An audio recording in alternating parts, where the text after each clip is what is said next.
wabarakatuh. Assalamualaikum warahmatullahi wabarakatuh. Perkenalkan, nama saya Zainuddin Sugendal.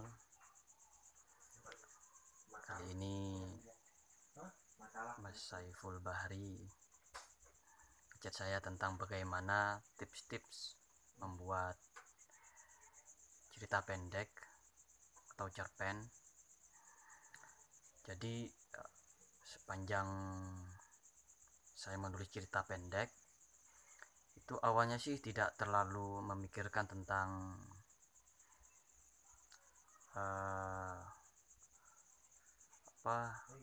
unsur-unsur pembangun sebuah cerita awalnya. Jadi memang teludur saja. Jadi inspirasi awal bagaimana menulis cerita itu adalah bagaimana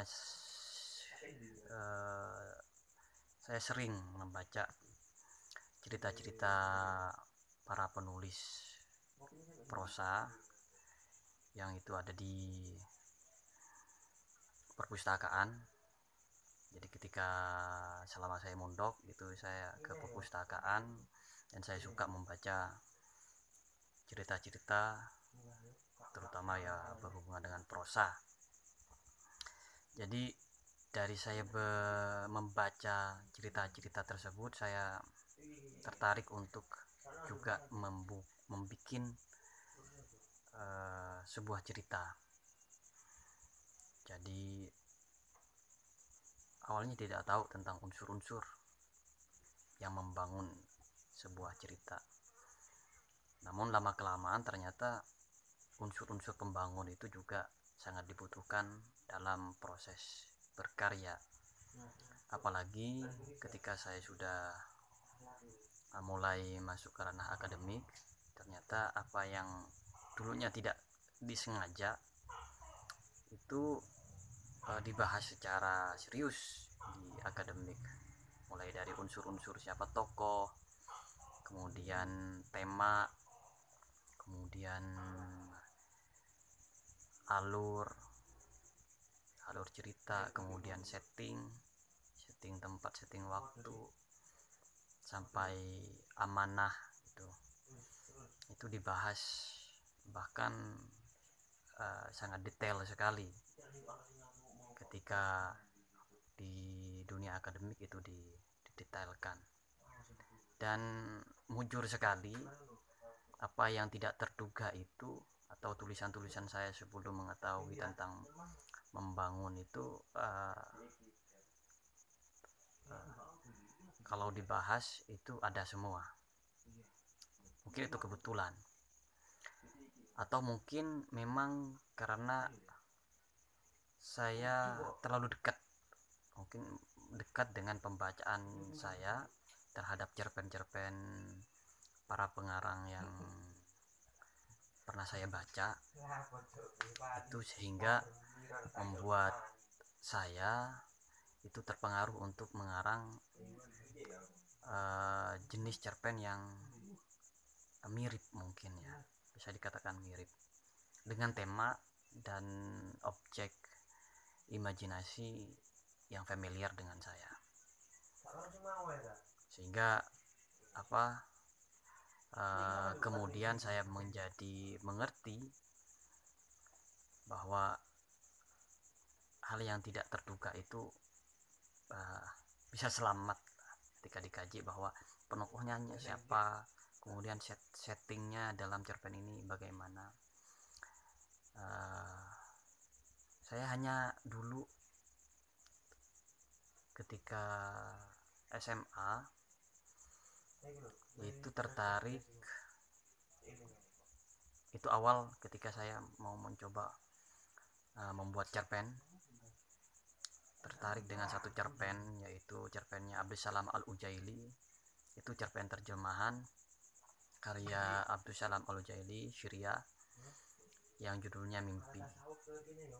Itu saya di perpus, saya membaca itu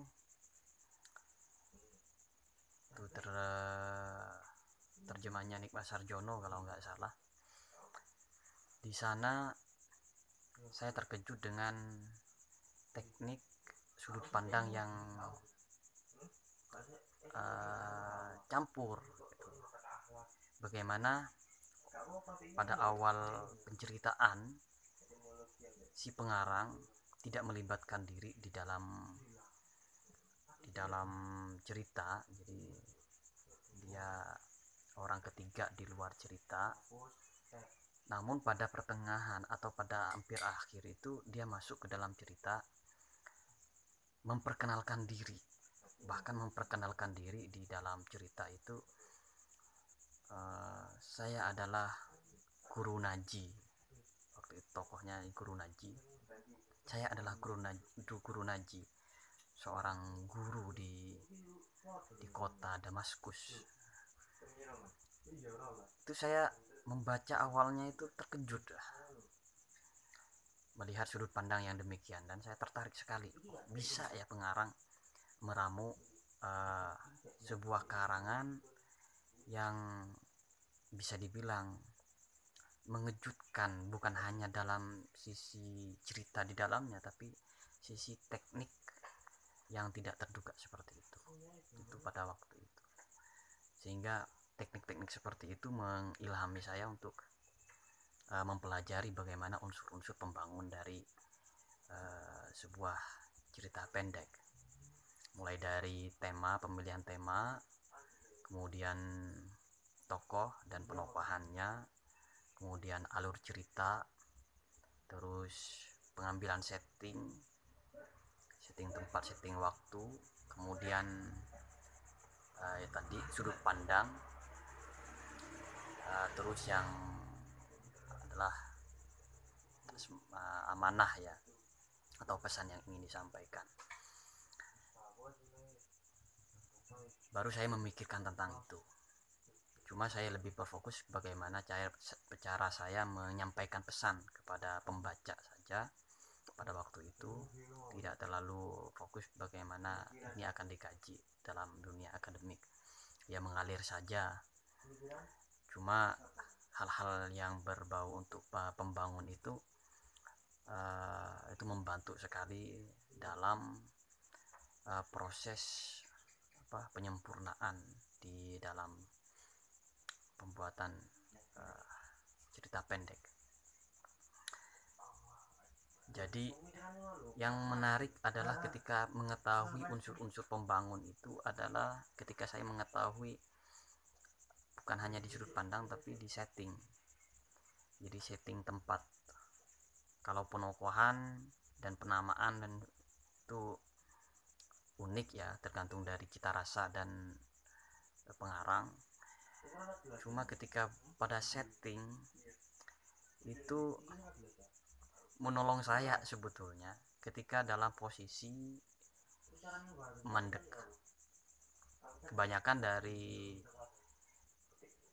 pengarang cerita pendek itu mengalihkan ketidakmengaliran cerita itu biasanya ke dialog begitu, sehingga dialog begitu muncul.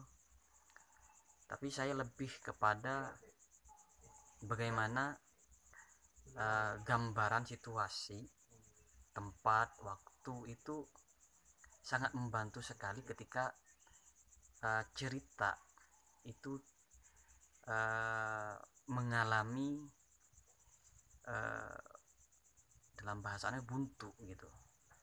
Jadi ketika memang sudah matang di memori, ketika menjalankan cerita itu kan terkadang bagaimana itu melanjutkan sehingga sampai kepada peta yang sudah kita buat, sehingga dia sampai kepada ending gitu, dari awal kemudian sampai ending itu kan kalimat-kalimat itu harus tersusun terus sampai kepada rencana kita membuat satu cerita. Tetapi di tengah-tengah terkadang itu hendak untuk pembuatan kalimat dulu ketika awal-awal membuat. Akhirnya saya tertolong oleh pengetahuan tentang teknik setting tempat, setting waktu, sehingga ketika saya menjalankan satu tokoh di dalam sebuah cerita pendek dan saya bingung untuk melanjutkan peran tokoh ini di dalam penceritaan. Akhirnya penolong saya adalah menceritakan atau menggambarkan detail daripada setting yang dibangun di dalam cerita, dan itu lebih detail tentang bangunan cerita. Itu juga lebih memperkaya ornamen ya atau kostum dari cerita yang kita buat. Jadi tapi tidak semua hal yang tidak berhubungan kita campur begitu. Tetap ada sisi-sisi yang memang kaitannya sangat erat begitu, sehingga bukan detail yang mubazir, tapi memang pendetailan yang untuk memperkuat bagaimana cerita itu bisa lebih kuat, dan si tokoh ini bisa menemukan jalan untuk berjalan sampai kepada ending yang sudah kita rencanakan sebelum kita menuliskannya. Kalau saya tipenya tidak langsung menulis kemudian menemukan ending ketika nulis, tapi tetap dimatangkan dulu cerita itu dari awal sampai akhir, baru itu dituangkan di dalam tulisan. Dan untuk rakitannya yaitu tadi saya tertolong dengan unsur setting di dalam sebuah cerita pendek tentang tema misalnya, ya tetap walaupun di dalam keseharian kita tidak terhubung dengan tema yang kita tulis, orang akan menganggap bahwa itu ada ada keterhubungan antara si pengarang dengan, sehingga saya memang membahas sesuatu yang memang saya ketahui dan saya alami, baik dalam bacaan atau dalam pengalaman yang saya lihat, dengar, dan rasakan, sehingga itu membantu untuk mempermudah mengalirkan suasana, kemudian alur dan semacamnya. Itu yang bisa saya sampaikan, bagaimana teknik-teknik menulis cerita pendek saya. Terima kasih. Assalamualaikum warahmatullahi wabarakatuh.